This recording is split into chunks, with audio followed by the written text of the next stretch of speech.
Hi, my name is Tina and this is Knitting Blooms. You can find show notes for everything I talk about on my blog at www.knittingblooms.com. And if I miss a link, please feel free to contact me on Ravelry as Bloomingknitter, or you can email me at knittingblooms@gmail.com. Come and join the Ravelry group so you can be eligible for all the prize drawings. And be sure to introduce yourself so that I can get to know you also. You can also follow me on Instagram and Twitter as Bloomingknitter. And don't forget to click the like button on Facebook for Knitting Blooms. Today I'm going to talk to you about gauge swatch and measuring your gauge and whatnot. And you'll have to forgive me because my swatch is curling a little bit here. Usually it doesn't curl like this, but I had done this swatch a few months ago with the anticipation of doing this tutorial and just never got around to it. And I did not store this swatch flat. But I am going to go ahead and still do the tutorial for you anyway. Now, a normal gauge swatch is usually 4 inches by 4 inches. And the reason for that is so that you can get an overall stitch per inch measurement, because a lot of times when you're doing your stitches, sometimes you might have so many stitches in 1 inch and a different amount in another inch. So by doing it over 4 inches, you can average it out for a 1 inch measurement. Now, that is typically what patterns call for as well. I will be honest with you that I rarely do a 4-inch swatch. Usually I do like a 2.5 to 3 inch swatch by however many rows I feel like knitting. And the primary reason that I do that is because, first, I don't have a problem with ripping out my knitting if I'm finding that my stitch gauge is different than when I first started. And second, I've pretty much been knitting for a while and I've done a lot of projects and I've kind of learned how my stitch gauge works. So I probably should do my full 4-inch stitch gauge more often, but sometimes I'm just lazy. So this here is a stockinette swatch. And in most cases, the pattern is going to call for a stockinette stitch gauge. And this is usually because you can knit a swatch, a simple stockinette swatch, and then measure it easily. Now I'm going to also show you a swatch in garter stitch as well as a pattern, but you will see with the pattern it is a little bit more difficult to find your exact stitch gauge, which is why I think a lot of designers use a stockinette gauge. So I'm going to start with the stockinette gauge so that you can see how to measure it with this. Now, I don't have any pins or anything in here, but you can use your regular T-pins that you use to do your blocking to mark off where your gauge is supposed to be. For instance, let's say your stitch gauge is supposed to be 18 stitches by 24 rows or something to that effect. You could mark off where your 18 stitches are, and then, such as like this, mark them off. And this is not really, I'm just showing you. You would mark off your stitches, and then you would measure between those marks to see if it's 4 inches. And this is not 4 inches. This is a little bit less than 4 inches for between those two needles. So you can do that. I usually don't mark off my my stitches like that. I usually just lay my ruler. In this case, this is actually a stitch gauge ruler. You can measure in this spot. This is only 2 inches here, but you also have your 4 inches at the bottom here. And I don't know if that's reflecting and if you're able to see that at all. But what I usually do is I just lay my my swatch down flat, and again, usually I block it. Usually what you want to do is when you are doing a swatch, you want to make your swatch and then wash it like you're going to wash whatever garment that you have. So it's going to stretch, or it's going to relax, or it's going to shrink. Whatever it's going to do it in your swatch. Now granted, your sweater or whatever garment you're making is going to be bigger and heavier than a 4-inch swatch, but at least it gives you a jumping off point, you know, where if you're getting gauge in your swatch, then more than likely you're going to get gauge in your sweater. Whether the yarn is going to do what you want it to do once you get it into your garment, that's a whole nother tutorial. But today we're just going to focus on measuring the gauge and how to measure. Now, I'm going to show you with a pencil here. What you're looking for here is you're going to measure the V's. Now, we all know that a stockinette stitch is going to show V's in rows. So what I'm going to do is I'm going to look for the columns of V's, and then I'm going to measure across. So I'm going to first put my 1 inch, and usually I don't measure from the 0. I always measure from the 1 inch, and then I measure 2 to 3 or 4 or 5 inches or whatever I need to use. And I also have another ruler that I use sometimes also, which is this ruler here. And so that one might be a little bit easier for you guys to see. So what I do is I line up the first stitch with the 1. And like I said, the reason I do this is because sometimes having it at the end of the ruler is not that easy. So I line up the edge, I look for the columns of V's, make sure I'm getting the whole V, and I put my ruler right at the 1 mark. And then I make sure that I'm on the same row of V's all the way across. And then I will count out from 1 to 5. And I'm going to only count to 4 here today because honestly, like I said before, I don't usually make a really big swatch. I could count to 5. I'm getting real close to the edge here. I could just move this over a little bit and we could count to 5. So I have 1, 2, 3, 4, 5. I have 18 stitches. So this is 18 stitches across. And what you want to really do, and in fact I think I moved that slightly. Let me count that one more time. Yeah, it's like 17.5 stitches here. Now if I'd made this a little bit bigger, I could really get a better feel for it. But not only do you want to measure it in one spot here, but you also want to go up and measure it at different spots, because when you start your knitting, if you are a tight knitter, you might be tight down here at the bottom and then loosen up, or vice versa. So you want to make sure that you measure your gauge in a number of spots throughout your swatch. So I'm going to just come up here a little bit, and I'm going to just count out 3 inches here. Actually, let's just do the 4. It'll make it easier. But the big thing is you want to make sure that you stay on the same row. And this would be working better if my swatch was not curling at all. And it would not be curling if I had done this when I first blocked this swatch. Yeah, so this is 18 stitches here up here.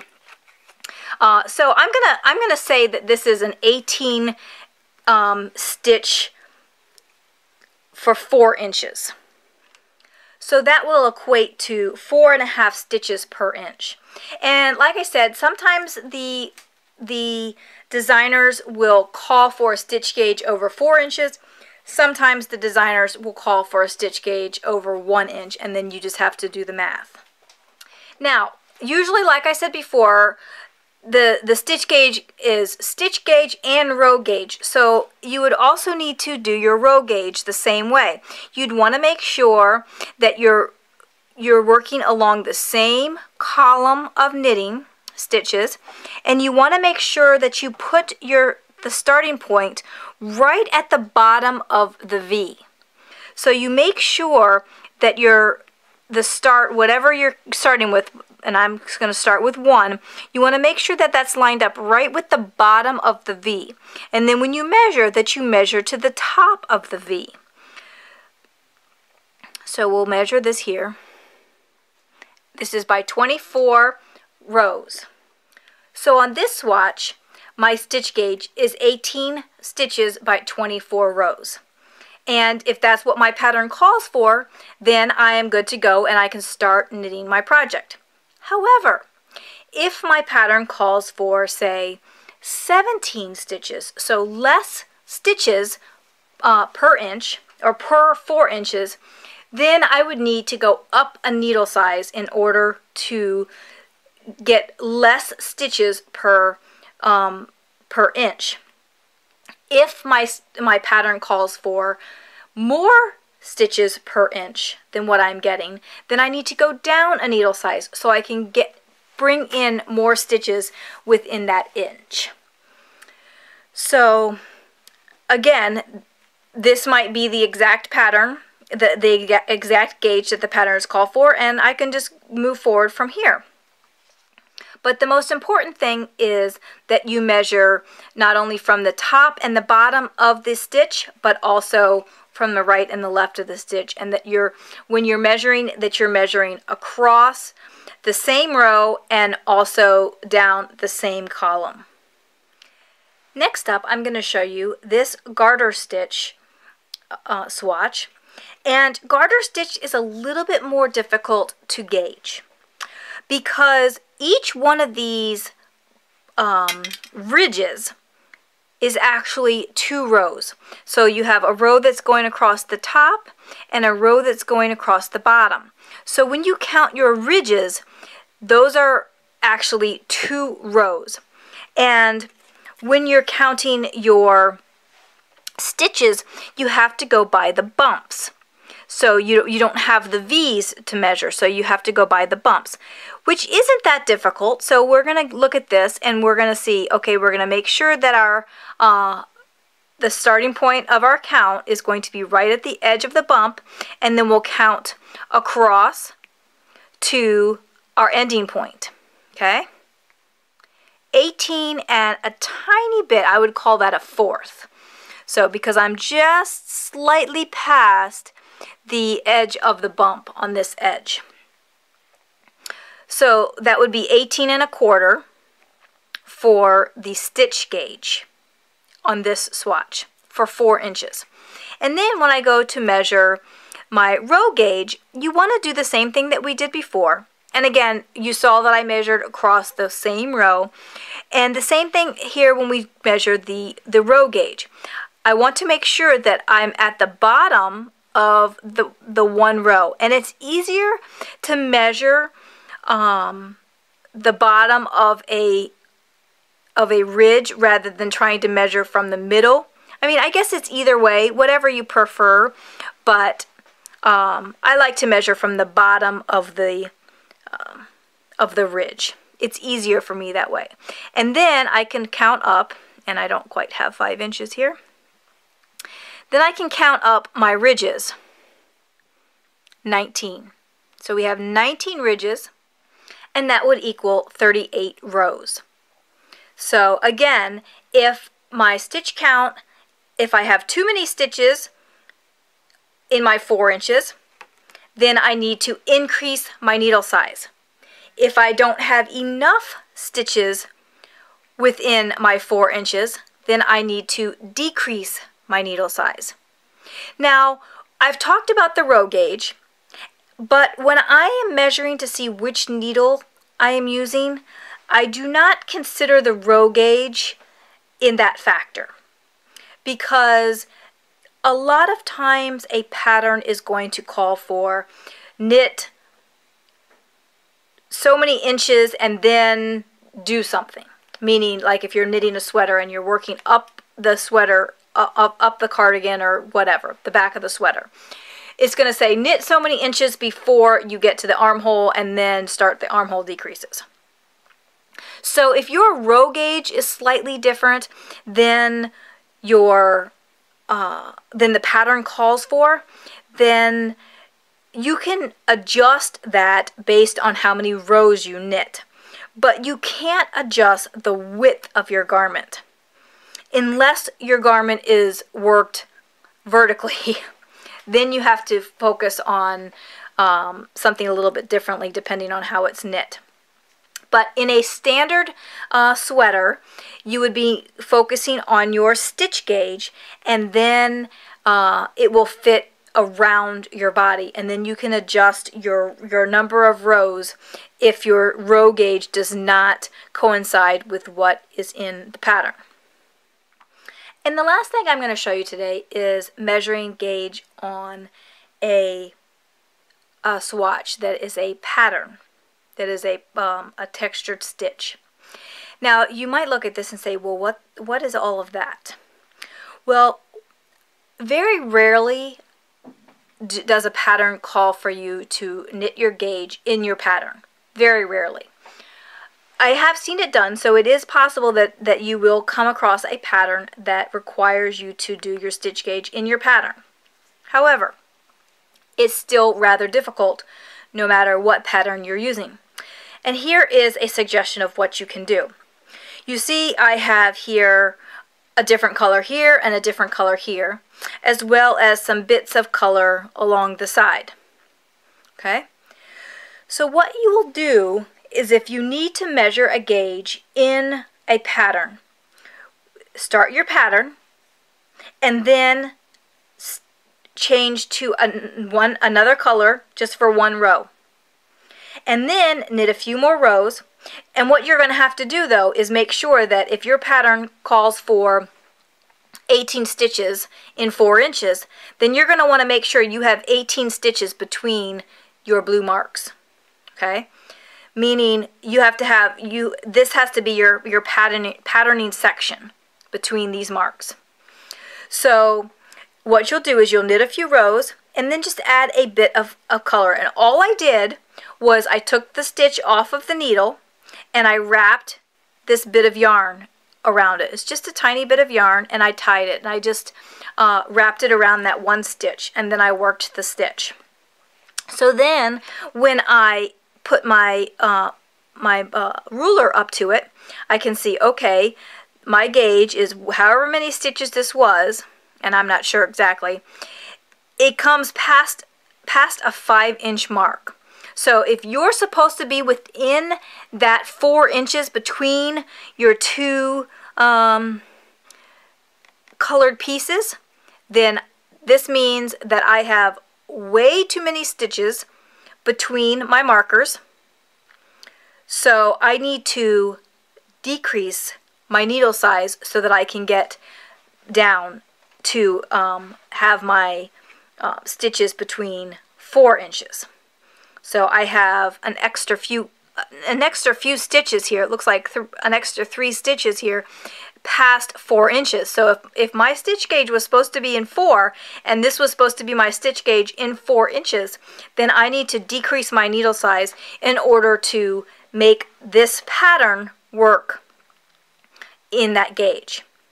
And you'll see that I have several pieces where I've marked up the swatch here, because just like in the stockinette piece, you want to measure at several different spots to make sure that you're either getting the same gauge, or if you're getting a fluctuating gauge, you can average it all out.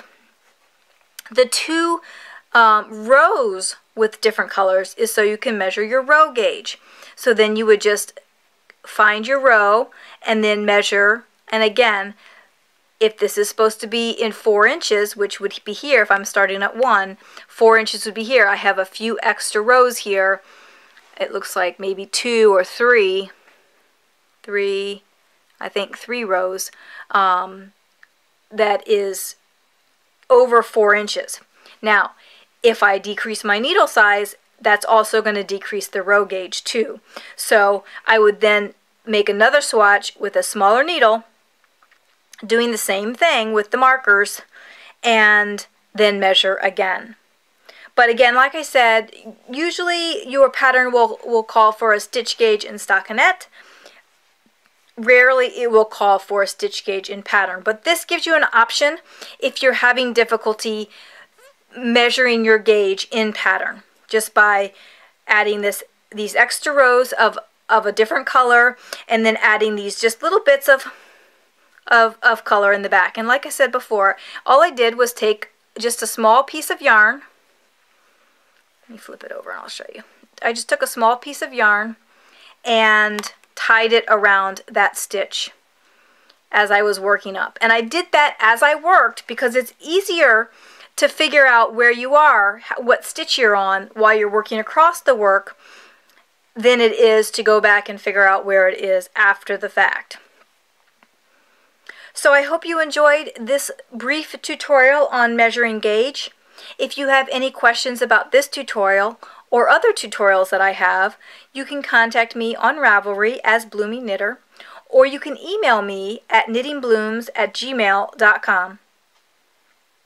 And also, please check out the website at knittingblooms.com for more of my tutorials. Thanks so much for watching. Bye!